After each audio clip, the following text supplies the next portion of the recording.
Tere õhtust! Mina olen Mati Raidma ATEA-st ja põhimõtteliselt minu kõrval on Risto EMT-st, kes siis räägib, kuidas nad oma keskkonnas lõid VMware keskkonna. Risto räägib nüüd nii-öelda kasutaja poole pealt ja siis, kui temalt mingid küsimused tulevad ja ta tehnilise poole pealt ei oska vastata, et siis ma omalt poolt üritan aidata. Et ma annangi nüüd sõnajärge Ristole üle, et ta saab rääkima hakata.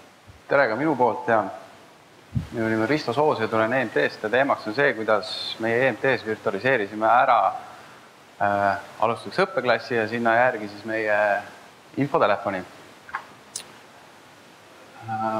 Alustaks sellest, et meil on EMT-s 2 õppeklassi, kus siis on kokku 35 kohta, kus siis saab koolitusi pidada.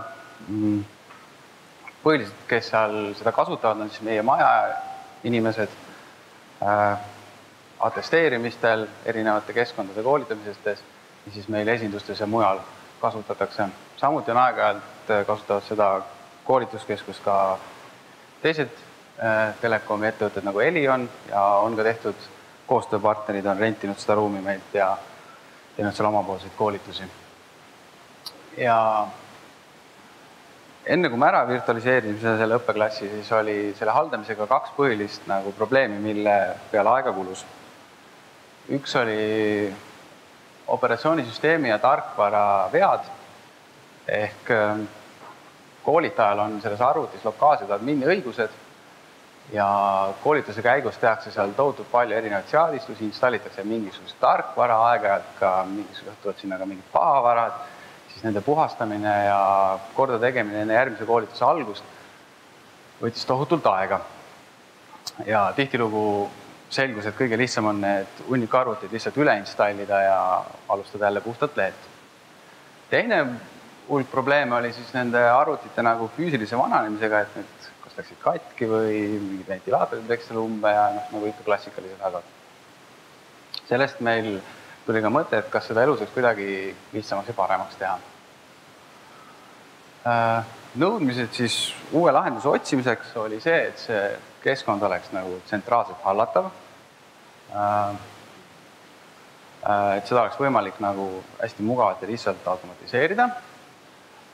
Kindlasti pidi jääma see kriteerium, et õpilasel on siis lokaalsed administraatori õigused, et ta saab seal teha teatud seadistusi ja muudatusi.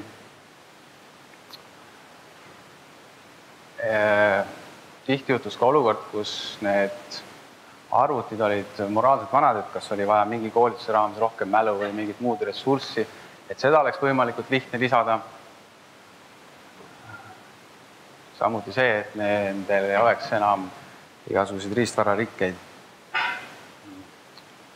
Ja üks meiepoolne soov oli see, et kas me saaks selle ühe arvuti eluiga pikendada, et vaikimisi meil oli mõeldud niimoodi, et üks arvuti kestab meil 3 aastat, siis me vahetame selle välja. Nüüd täna on meil lootus või soov, et see üks terminal kestaks 5 aastat. Et sealt saaks ka mingisugust rahalist kokkuhoidu. Lisaks, kui me erinevaid lahendusi kaalusime, siis vaatasime ka, et kas nendel keskkondadel või asjadel on mingisugused lisaväärtused. Näiteks virtualiseerimise puhul on hea asi, et me saame kasutada erinevaid opsüsteeme. Näiteks, kui me teeme seal mingisugust aparaadi koolitust, et siis klienditeenindajad saaks ka näiteks Windows 8 õpetada mingisuguseid asju seadistama ja tegema ja kui teises koolitus on jälle Windows 7 vahe, siis me saame selle suhteliselt kergelt sinna tagasi panna. Ja kui tuleb mingisugune erilisem koolitus, mis vajab mingisugust ettevalmistust, siis et seda oleks võimalik teha mitte seal klassis istudes ja vaid saaks ka seda eemalt hallata hästi mugavalt.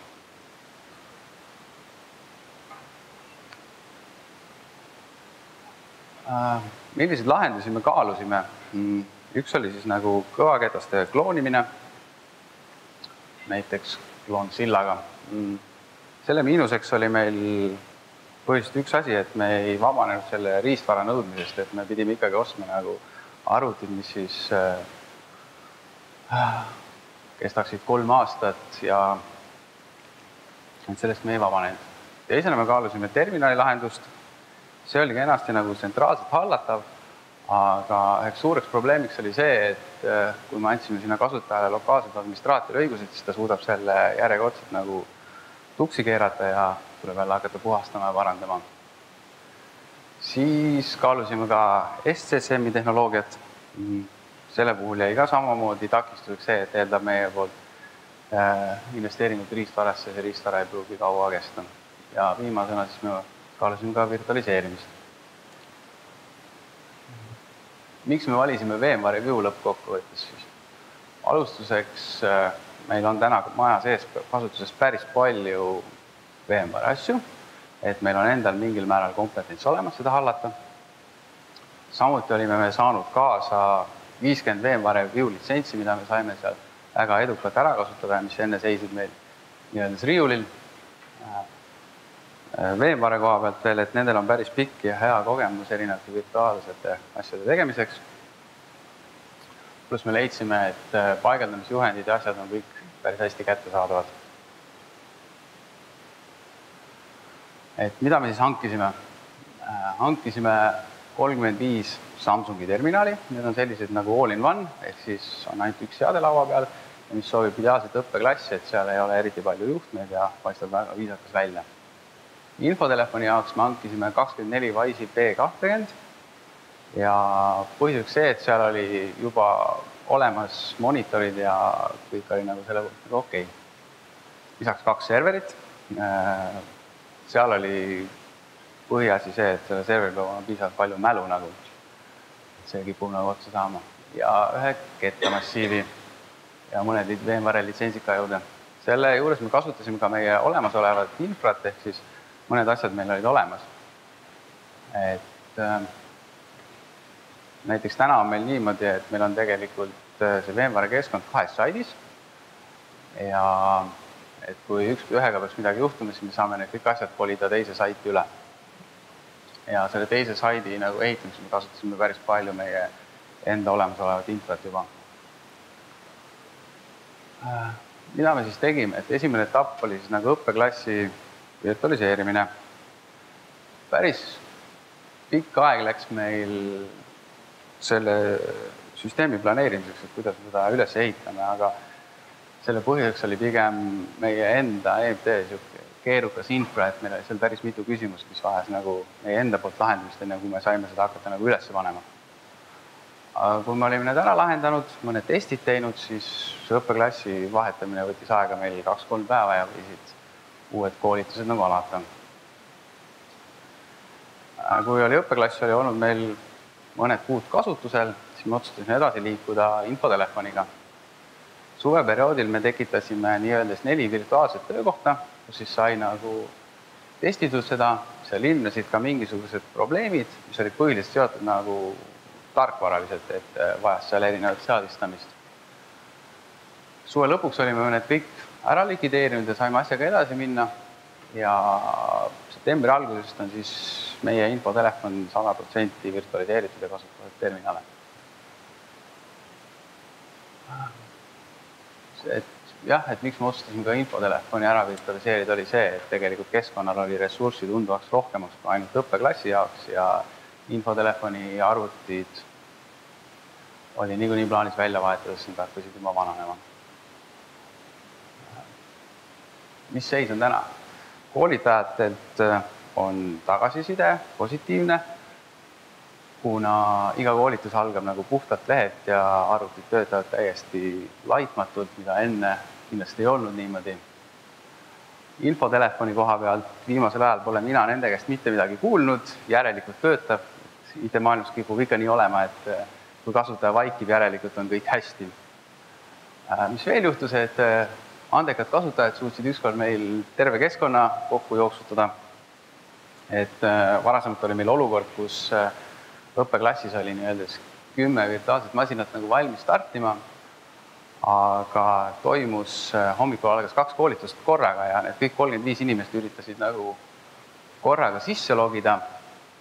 Ja kasutaja ju ei kannata, kui talle öeldakse, et palun oota, et su image'it laetakse, vaid vajutab seal cancel'i nuppu ja proovib kohe uuesti ja siis vajutab uuesti cancel'i nuppu ja siis proovib jälle uuesti ja vajutab veel korra cancel'i nuppu ja siis lõppes olukord sellega, et see süsteem jooksis kokku meil ja said ka selle view võrgus olevad IP-d otsa ja siis oli kerge katkestus. Aga tänaseks me selle olukorra ära muutud, et kõik 35 masinat on valmis startima, et nüüd võib nagu sisse logida. Et selline kogemus. Tulevikuplaanidest, et nüüd lähiajal tekib meile 8 uut töökohta telemarketingi, et need on plaanis panna virtuaalselt tööle. Tulevikus on mõttes ka raamatupidamise osakond ära virtualiseerida, sest tegelikult olukord on täna see, et ega ei ole väga selliseid osakondasid, kus kõik kasutavad nagu lauaarvuteid, aga ikka kipuvad kõik kasutama laptop'e. Ja ise olen mõelnud proovida ka VMware Review'd, et oma lauaarvuti ära virtualiseerida ja siis proovida seda tööl kasutada oma läpakast, kodus näiteks Maci pealt ja õues olles iPadi pealt, et tahaks näha, et mis sellest nagu välja tuleb. Ja võib-olla siis tulevikus seda reklaamida veel meie maja inimestele, kes kasutavad.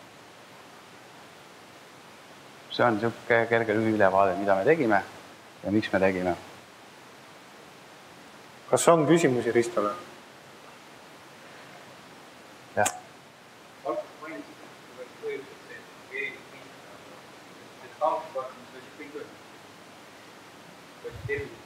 Erinevad opsüsteemid olid soov. Ei, selles mõttes oleks võimalik koolitusklassis kasutada erinevaid opsüsteeme erinevatel koolitustel. Ega õppeklassi puhul näiteks erinevaid imageid, sest et näiteks kui meil toimub atesteerimine, siis seal on omad nõudmised, et inimene ei tohi saada internetti minna ja ei tohi kasutada erinevaid chati-progesid, et ta saaks teistelt inimestelt küsida mingisuguseid vastuseid.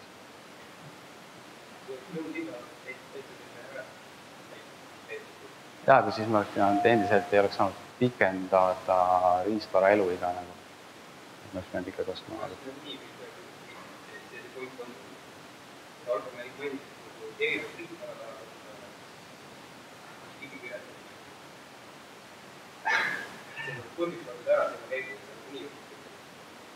Me niikuinii vahetame neid arvuteid iga 3 aastat tsükli. Jah, täna on plaanis meil välja vedada 5 aastat nendega. Eks aeg näitab, kas me reaalselt peame ka välja. Panna serverile mälu juurde ja saab panna juurde. Veel küsimus. Kui kaua sa iPadiga saad vähest poliitika tööd teha, et lapsed teha või teist Ma ei ole proovinud seda veel, aga ma olen sealt päris ruttu. Ja siis pikendad seda. Saadad sõnumi ja võid edasi kasutada. Pole ju probleemi.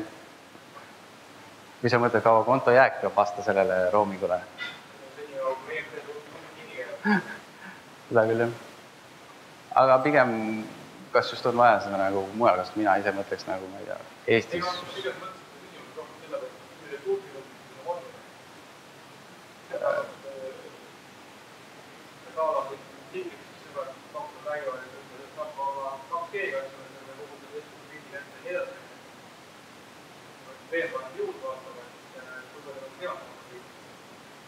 Ma ei ole seda tänaseks proovinud, ma olen ainult ühe korra näppinud seda ja vaatasin, et see kasutajate interface on nagu täiesti päädi pealt kasutatav.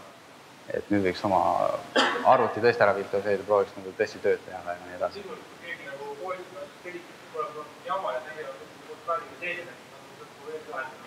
Saan.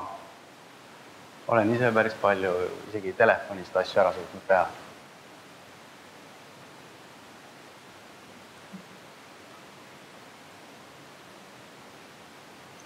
On veel küsimusi?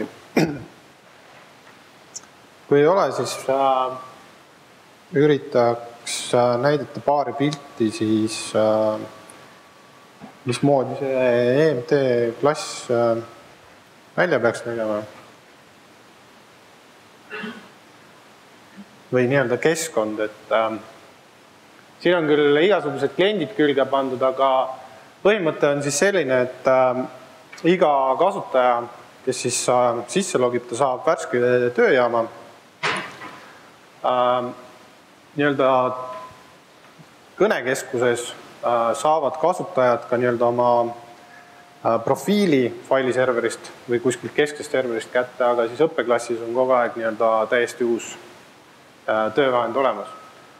See on veel infotelefonist. kui selle just rääkides, siis vanasti oli niimoodi, et kui infotelefoni töötaja tuli tööle, siis ta tegelikult sisuliselt istus nagu vaba töökoha peale, kus taga nagu ta sai oma tööd teha ja siis ei käinud nii, et tema nagu profiili kaasas. Nüüd, kui me täna seda kasutame, siis on nagu tunne, et nagu tuleks oma arvuti, et see käib temaga nagu kaasas.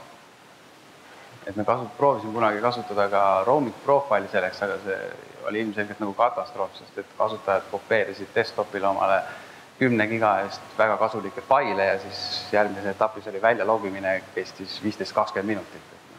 See nagu väga ei toitnud. Et siin pildil on siis põhimõtteliselt kõik Vue komponendid näha.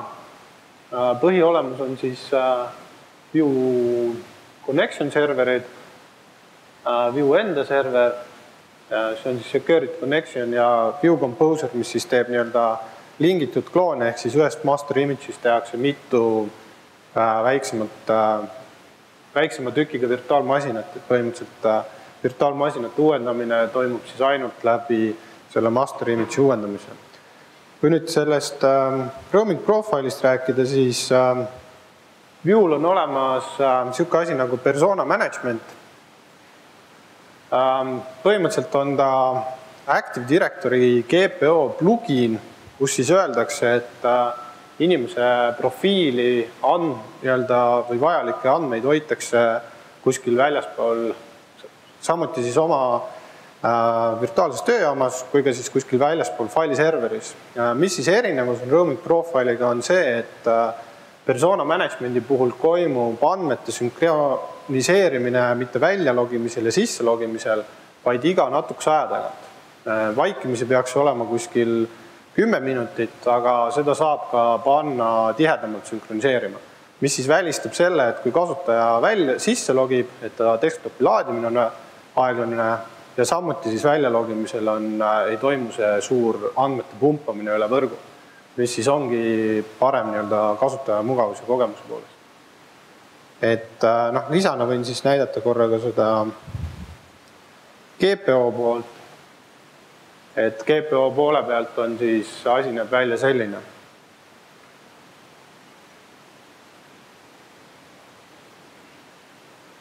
Et kas on veel mingeid küsimusi?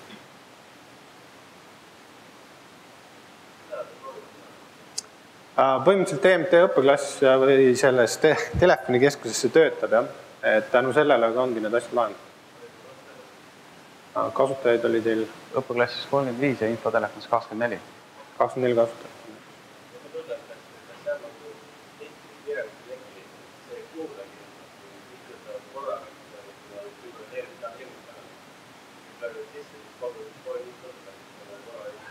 Infotelefonis ei ole see kasutusel, infotelefonis on alati puhas image. Või tähendab, selles õppeklassis on alati puhas infotelefon. Aga meie infotelefonisse ei tule need 24 inimest tööle kell 8 hommikul, et need on vahetustega ja selle on nagu koormus nagu ära jaotatud. No kindlasti nii-öelda kettamassiivi poole pealt ta paneb omad nõudmised, aga selles suhtes seal on selles suhtes, et see sünkroniseerimine toimub ikkagi muudetud andmete pool, et kui palju sul ikka inimesi on, kes sul korraga teevad mingi 10 gigast faili näiteks. Et need väiksed muudatused, mis see kasutaja teeb oma profiilis, need kui nad satuvad ajahetkel, ühel ja samal ajal hetkele, et siis see ei tohiks nagu piiranguks saada. Pigem on just see, et kui nad kõik korraga hakkavad, ma ei tea, mingit uut filmi tõmbama, see on nagu suur probleem. Ma arvan, et see enamikes kohtades ei ole vist lubatud ka, et võib mingeid filme tõmmata. On veel küsimusi?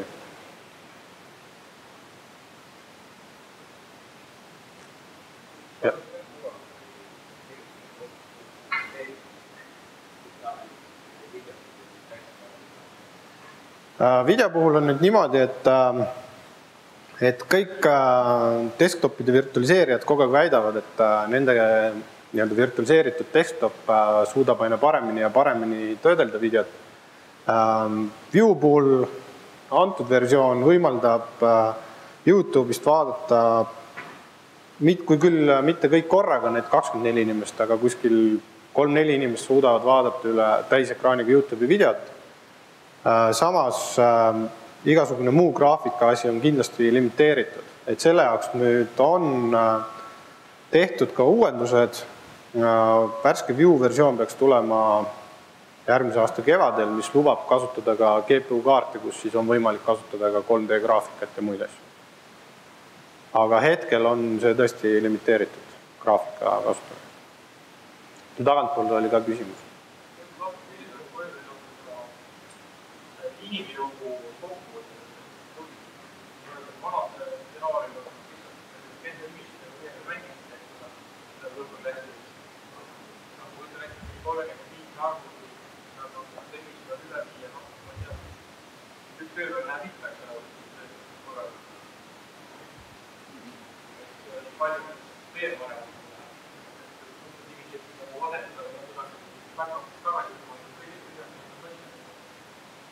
Inimjõu koha pealt.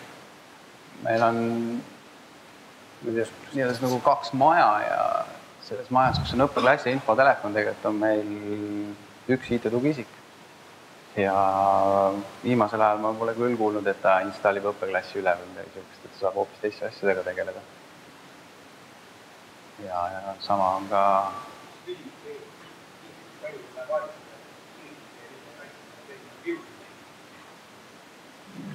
See on suhteliselt staatiliselt paigas meile, et aeg-ajalt me nüüd update'ime need ära ja siis on see image update'id, ega seal nagu rohkem väga toimivaid ei ole.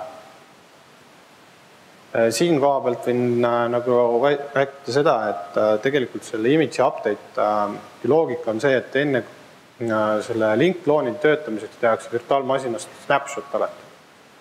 Ehk siis selleks, et kui me teeme mingeid muudatusi või mis iganes, siis see töötav keskkond on meil alati olemas. Nüüd, kui see uuenduste käigus midagi juhtub, meil ei tööta, siis me tõmbame selle töötava keskkonna uuesti tagasi ja töötab edasi. Et selles suhtes ja kogu selle uuendamine peab tegema ainult ühe tööjaama uuendamine, on kogu siis selle keskkonna uuendamine. Pärast tuleb siis uuendamine peale pressida kõikidele tööjaamadele, mis siis virtuaalselt. Et selles suhtes, kui võrreldes sellega, et sa teed 30 tööjaama või siis ühe, see on, ma arvan, et päris hea suur kokkuhoid ajaliselt.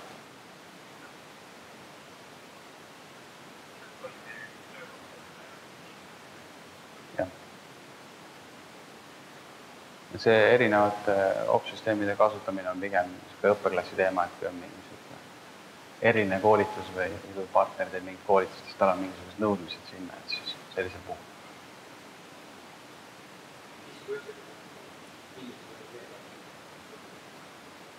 Tänaseks on seal Windows 7, aga kindlasti nüüd, kui Windows 8 tuleb, siis võiks hakata näiteks, kes meil esindustes töötavad ja aparaadi info, et nemad saaks seal mingit koolitust teha või midagi seadistada või asja teha nagu. Hetkel meil nagu rohkem vajadust nagu ei ole, aga selles valmidus on olemas kui vaja.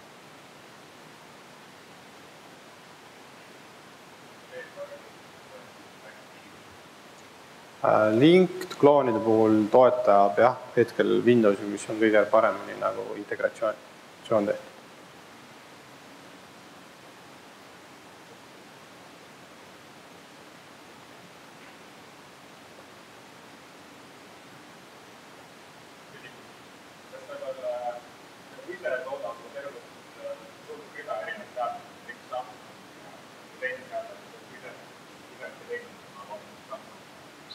Rüsel ei ole seda all-in-one seadet, nagu me tahtsime õppeklassis, et seal oleks võimalikult nagu riistvara vaba, et laua peal oleks üks seade ja võimalikult vähe juhtmeid. Siis rüse puhul tähendab seda, et me peame ikka eraldi monitori ostma, siis kas selles külge keerame ja mingid juhtmed vedame. Kahjuks seda ei ole.